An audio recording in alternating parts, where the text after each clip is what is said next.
Assalamualaikum warahmatullahi wabarakatuh. Perkenalkan, nama saya Arif Lukman dari jurusan S1 Manajemen Alih Program. Saya ingin mempresentasikan skripsi saya yang berjudul Pengaruh Niat Membeli dan Sikap Terhadap Keinginan untuk Membayar Studi pada Konsumen Obat Batuk. Latar belakang, sebagian besar masyarakat rela mengeluarkan banyak biaya lebih demi kesehatan. Ketika orang sakit memerlukan obat untuk sembuh, sebelum memutuskan melakukan pembelian, konsumen meminta referensi obat yang bisa mengobati penyakitnya.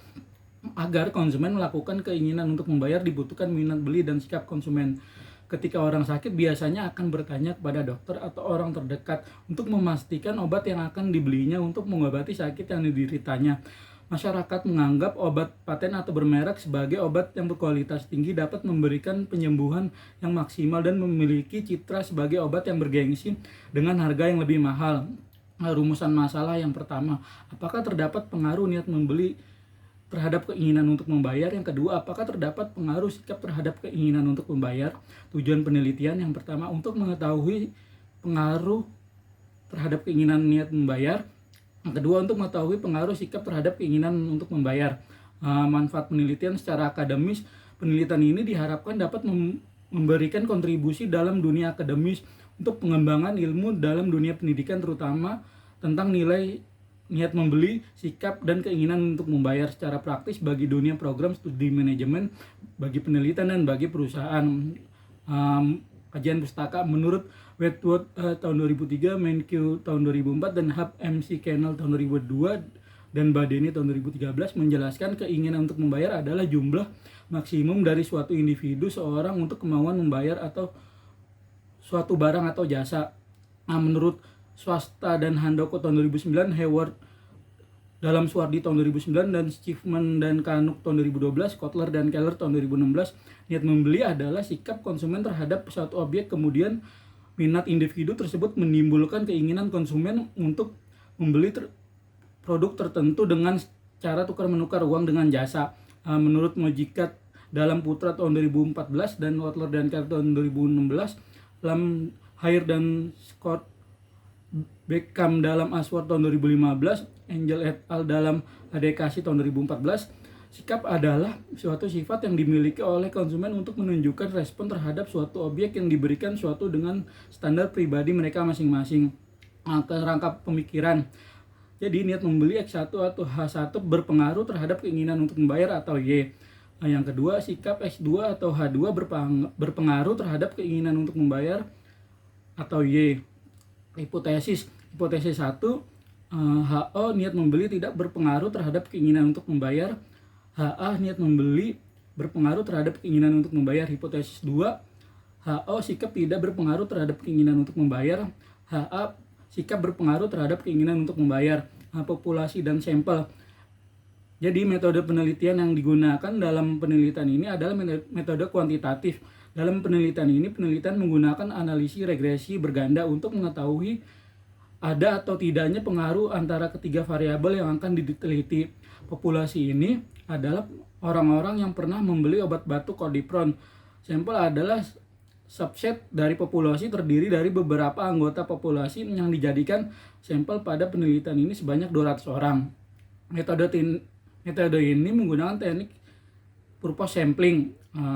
Metode analisis yang pertama, uji validitas. Uji validitas digunakan untuk mengukur valid atau tidaknya kuesioner. Kuesioner dinyatakan valid jika di pernyataan dalam kuesioner mampu mengukur apa yang diinginkan. Uji reliabilitas. Instrumen atau alat ukur dalam suatu penelitian haruslah memiliki validitas dan reliabilitas yang dapat diandalkan. Uji normalitas. Uji normalitas berguna untuk mengetahui apakah variabel bebas dan variabel terkait dalam penelitian ini keduanya berkontribusi normal untuk mendekati normal atau tidaknya. Uji linearitas. Uji linearitas ini bertujuan untuk mengetahui apakah dua variabel mempunyai hubungan yang linear atau tidak secara signifikan. Uji linearitas ini biasanya digunakan sebagai persyaratan dalam analisis kolerasi atau regresi linear. Uji multikolonialitas. Uji multikolonialitas ini berguna untuk mengetahui apakah pada model regresi yang diajukan telah ditemukan kolerasi kuat antara variabel bebas atau independen. Yang terakhir, uji heterokedasitas. Uji heterokedasitas ini dilakukan untuk mengetahui apakah dalam sebuah model regresi terjadi ketidaksamaan varian dan residul suatu pengamatan lain jika varian dan residual suatu pengamatan ke pengamatan lain tetap disebut homokedasitas. Sedangkan untuk varian yang berbeda disebut heteroskedasititas. Analisis regresi yang pertama, uji regresi linear berganda, yaitu analisis ini untuk memprediksikan nilai dari variabel terkait apabila nilai variabel bebas mengalami kenaikan atau penurunan, dan untuk mengetahui arah hubungan antara variabel bebas dengan variabel terkait apakah masing-masing variabel independen dan dependen hubungan positif atau negatif. Uji F atau regresi simultan. Uji F itu digunakan untuk mengetahui apakah variabel bebas secara bersamaan berpengaruh signifikan terhadap variabel terkait. Yang terakhir, analisis koefisien determinan atau R kuadrat. Analisis determinasi dalam regresi linear berganda digunakan untuk mengetahui persentase pengaruh sumbangan variabel bebas secara serentak terhadap variabel terkait. Koefisien ini menunjukkan seberapa besar presentasi variasi variabel bebas yang digunakan dalam model mampu menjelaskan variabel-variabel terkait. Uji validitas ini berdasarkan tabel di atas terlihat nilai-nilai KMO yang ditunjukkan dari seluruh variabel adalah memiliki nilai KMO dan pattern matrix lebih besar dari 0,05. Tingkat signifikannya 0,00 yang berarti seluruh variabel adalah valid. Uji reliabilitas. Berdasarkan hasil uji reliabilitas ini, untuk masing-masing variabel yang dengan menggunakan teknik Converge alpha terlihat nilai Converge alpha lebih dari 0,6 untuk variabel keinginan untuk membayar, nilai niat membeli dan sikap secara berurutan sebesar 0,934 dan 0,653 dan 0,642. Jadi instrumen dari ketiga variabel tersebut dinyatakan reliable karena nilai Converge alpha lebih besar dari 0,6. Uji normalitas. Berdasarkan tabel di atas yang dilakukan dengan menggunakan program SPSS 22, uji Kolmogorov Smirnov, dapat dilihat nilai ACMP dari penelitian ini lebih besar dari 0,5 dan taraf signifikan yaitu 0,5, sehingga dapat disimpulkan bahwa semua variabel berkontribusi normal sehingga memenuhi syarat dilakukan metode statistik parametrik analisis regresi linear berganda. Yang terakhir, uji linearitas. Berdasarkan tabel di atas, hasil uji linearitas ini masing-masing variabel X memiliki nilai linearity, yaitu variabel nilai membeli atau X1 sebesar 0,0 dan variabel sikap atau X2 sebesar 0,0, sehingga dapat dikatakan bahwa setiap variabel X terdapat hubungan yang linear terhadap Y karena nilai sig linearity kurang dari 0,05. Dapat disimpulkan bahwa dalam regresi antara variabel bebas dan variabel bebas niat membeli X1 dan sikap X2 terhadap keinginan untuk membayar atau Y tidak terjadi multikolinearitas adalah variabel bebas. Uji heterokedasititas. Jadi korelasi ini antara niat membeli dengan unshaded residual menghasilkan nilai signifikan yaitu 0,811. Sikap dengan unstandardized residual menghasilkan nilai signifikan yaitu 0,619. Jadi dapat disimpulkan bahwa pada model regresi tidak ditemukan adanya masalah heteroskedasititas. Hal ini karena nilai signifikan korelasi lebih besar dari 0,5.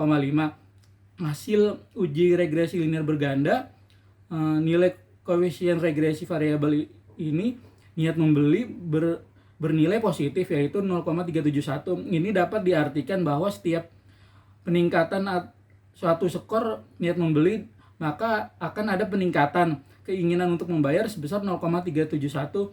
Skor dengan variabel ini sikap tetap. Jadi nilai koefisien regresi variabel sikap bernilai positif yaitu 0,340.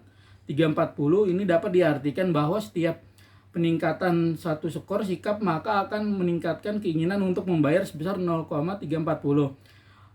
Hasil uji T yaitu berdasarkan tabel sebelumnya, variabel niat membeli memiliki nilai T hitung sebesar 7,72, yaitu nilai T hitung variabel niat membeli kemudian dibandingkan dengan nilai T-table. Dengan demikian nilai T hitung lebih besar dari T-table, yaitu 7,072 lebih besar 1,97190. Signifikasi pada variabel niat membeli sebesar 0,00 dan lebih kecil dari 0,05. Sehingga kesimpulan yang diambil adalah HO ditolak dan HA diterima. Dengan demikian, niat membeli berpengaruh positif terhadap keinginan untuk membayar. Berdasarkan tabel di atas, variabel sikap memiliki nilai T hitung sebesar 6,324 nilai T hitung variabel sikap kemudian dibandingkan dengan nilai T-table. Dengan demikian T hitung lebih besar dari T-table, yaitu 6,324 lebih besar dari 1,97190.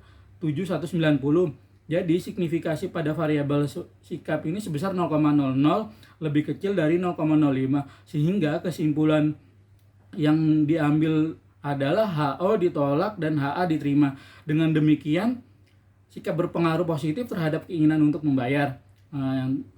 Yang terakhir, Haji analisis koefisien determinan atau R kuadrat. Jadi nilai adjusted R kuadrat atau R square sebesar 0,14 atau 41,1%. Hal ini menunjukkan bahwa 41,1% keinginan untuk membayar dijelaskan oleh faktor niat membeli dan sikap, sedangkan sisanya sebesar 41,1% dijelaskan oleh variabel lain. Jadi kesimpulannya, pernyataan di atas, jadi hipotesis H1 diterima, niat membeli memiliki pengaruh yang positif terhadap keinginan untuk membayar. Konsumen obat batuk Cordipron jadi berpengaruh, niat membeli terhadap keinginan untuk membayar memiliki nilai T hitung sebesar 7,072, sedangkan nilai T-table sebesar 1,978. Dapat dikatakan nilai ini signifikan untuk itu nilai H1 dapat diterima. Jadi pernyataan hipotesis kedua atau H2 diterima, sikap memiliki pengaruh yang positif terhadap keinginan untuk membayar. Konsumen obat batuk Cordipron pengaruh sikap terhadap keinginan untuk membayar memiliki nilai T hitung sebesar 6,324, sedangkan nilai T-table sebesar 1,978. Dapat dikatakan nilai ini signifikan, untuk itu H2 dapat diterima. Yang terakhir, pernyataan hipotesis ketiga ini atau H3 dapat diterima jika niat membeli dan sikap memiliki pengaruh yang positif yang signifikasi terhadap keinginan untuk membayar konsumen obat batuk Cordipron. Pengaruh niat membeli dan sikap terhadap keinginan untuk membayar memiliki nilai F hitung sebesar 70,344, sedangkan nilai F table sebesar 2,76. Dapat dikatakan nilai ini yang signifikan, untuk itu H2 dapat diterima.